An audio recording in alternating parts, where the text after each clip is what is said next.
17तम माँ पिताबळे cricket tournament परंग फाइनाल मैच नुआहता सहित सान केर्जेंग एसजी स्पोर्टिंग एथिरे चैंपियन नुआहता मैन ऑफ द सीरीज नुआहतार राकेश कुमार पाइथिले। अति सुंदर भाव खेल होइथिला। एथिरे मुख्य अतिथि भावे परंग ग्राम पंचायत सरपंच श्री सबर बेहेरा, सम्मानित अतिथि भावे समाजसेवी अनंत कुमार बेहेरा, ग्राम सभापति सुभाष महाकोट, संपादक ब्रजबंध बेहेरा और पवित्र महाकोट, विश्वजीत सिंह, भावग्राही नाथ, विपिन बिहारी पात्र, जितेंद्र साहू, विभूति बेहेरा प्रमुख उपस्थित रही खेलाड़ी मानक उत्साहित करथिले। अविनाश नायक और राजीव लोचनंद खेल को परिचालना करथिले। एक खेल रे कृष्णा ड्रिंकिंग वाटर, अनंत एंटरप्राइजेस होटेल व्यवहार, होटेल डब्ल्यू, मां मंगल युवक संघ, गणेश टेंट हाउस प्रमुख प्रयोजक थिले। दीर्घ 2 तारिखर आरंभ हो 7 तारिख फाइनाल मैच पर्यंत मानस नायक, दीपक भोई, शक्तिदल बेहेरा, लिकु नंद, जागा महाकोट, आशीष बेहेरा, सानू गड़नायक, गेडू सेनापति और मानस साहू प्रमुख सहयोग। नमस्कार सर। सर आपन परिचय? परंग ग्राम पंचायत सरपंच सबर बेहरा। सर खेल विषय कौन कहे आज खेल विषय? आज आमर एमसीसीसी माँ पिताबड़ी क्रिकेट टूर्नामेंट रो आज थिला अंतिम दिवस, फाइनाल दिवस। एथिरे आमर माने नुआता विजय होईछि एवं आमर सानकेरजांग परास्त होईछि।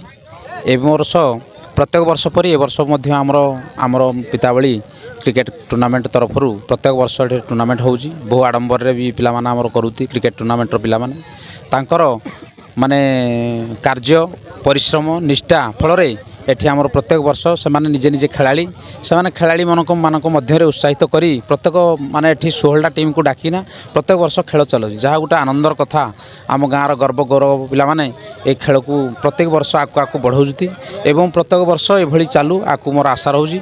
किंतु आज ए नुआता आमर विजय होईछि आउ आमर सानकेरजांग एदर परास्त होईछि।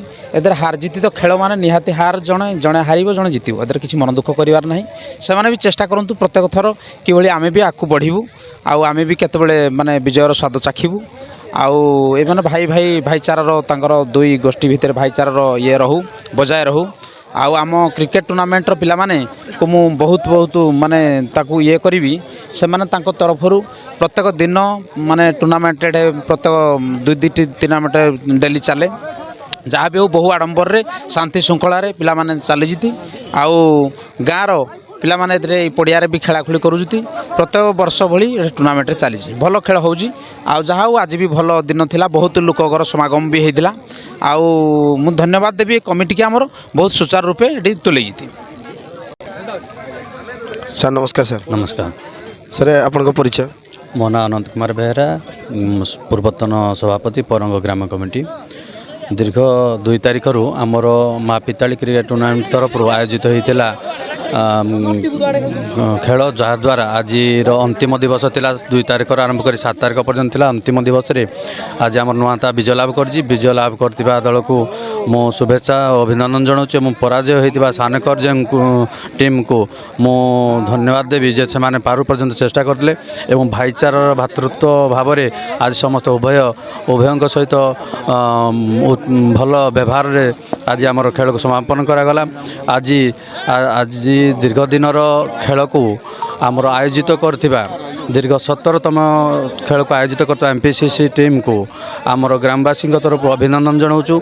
एवं ये अंचल रे गोटे नूतन दिगंतर आरंभ कर नुआ नुआ खेल को उज्जीवित करने पिला मानक प्रयास को मु धन्यवाद जनाऊँ। एवं आज दिन में दीर्घ दिन हम खेल प्रेमी माने जो माने कि क्रिकेट प्रति भल पाइबा थिला, विश्वास थिला एवं लोकप्रियता थिला ता धीरे धीरे बढ़ाई जो धरणर विकसित ये करने से माने पदक्षेप नहीं तांको आम एमपीसीसी क्रिकेट टूर्नामेंट को मुझे धन्यवाद देवी। धन्यवाद। रेडी? नमस्कार आज्ञा। नमस्कार। सर आपन परिचय? नाम जी राजेश कुमार सिंह, गाँ नुआता। यही आज खेल विषय कौन कहे? ଖେଳ ତ ବହୁତ ରୋମାଞ୍ଚକର ଥିଲା ମାନେ ବହୁତ ପରଫର୍ମାନ୍ସ ଥିଲା ବି ଜିତିବା ପାଇଁ ବି ଆମର ଉଦ୍ଦେଶ୍ୟ ହିଁ ଥିଲା ଜିତିକି ଯାହା ହେଲେ ବି ପ୍ରଥମ ମ୍ୟାଚ୍ ଆମେ ଜିତିକି ହିଁ ଯିବୁ ସେଇ ଆଶାରେ ଆମେ ଆସିଥିଲୁ ଯାଉ ମା ପିତାବଳୀଙ୍କ ଆଶୀର୍ବାଦରୁ ଆମେ ମ୍ୟାଚ୍ଟା ଜିତି ପାଇଲୁ ଏବଂ ଖାସ୍ କରି ପିଲା ଆଉ ସମସ୍ତଙ୍କୁ ବେଷ୍ଟ ୱାର୍କ ଦେଲେ ଆଉ ବେଷ୍ଟ ହାର୍ଡ଼ ୱାର୍କ କରିକି ହିଁ ଆମେ ଚମ୍ପିଆନ୍ ହେଇକି ଏଠୁ ବାହାରିଲୁ। ଏବେ କେତେ ଖୁସି ଲାଗୁଛି ଆପଣଙ୍କୁ? ଏବେ ତ ବହୁତ ଖୁସି ଲାଗୁଛି ଯାଉ ପିଲାଙ୍କ ମୁହଁରେ ହସ ଲାଗିଲା ଏଇଟା ହିଁ ଭଲ ଲାଗିଲା କାରଣ ନୂଆ ହାତରେ ସମସ୍ତେ କହିପାରିବେ ଗାଁରେ ଯାଉ ଟିମ୍ ଚମ୍ପିଆନ୍ ହେଇକି ଆସିଛି। ୟା ପରେ ଆଗକୁ କ'ଣ କହିବାକୁ ଚାହିଁବେ ଖେଳ ବିଷୟରେ? ଆଗକୁ ଏତିକି ପିଲା କହିବାକୁ ଚାହେଁ ଯେ ଯଦି ମୁଁ ବି ଟାଇମ୍ ନ ଦିଏ ବି ମୋ ପିଲା ସଦାବେଳେ ଖଟିକି ହିଁ ଖେଳିବେ କ'ଣ ପାଇଁ ନା ଥରେ ଚମ୍ପିଆନ୍ ହେଇଯିବ ମାନେ ସଦାବେଳେ ଚାହିଁବୁ ଯେ ଜିତିବାଟା ହିଁ ଆମ ବ୍ଲଡ଼ରେ ରହିବ ସେଇ ଗରମରେ ଆମେ ପିଲା ଖେଳିବାକୁ ଚାହେଁ। ଧନ୍ୟବାଦ ସାର୍। ଅନୁଗୁଳ ପୁରୀ କଛାୟତଙ୍କ ରିପୋର୍ଟ ନ୍ୟୁଜ୍ 88 ଓଡ଼ିଶା।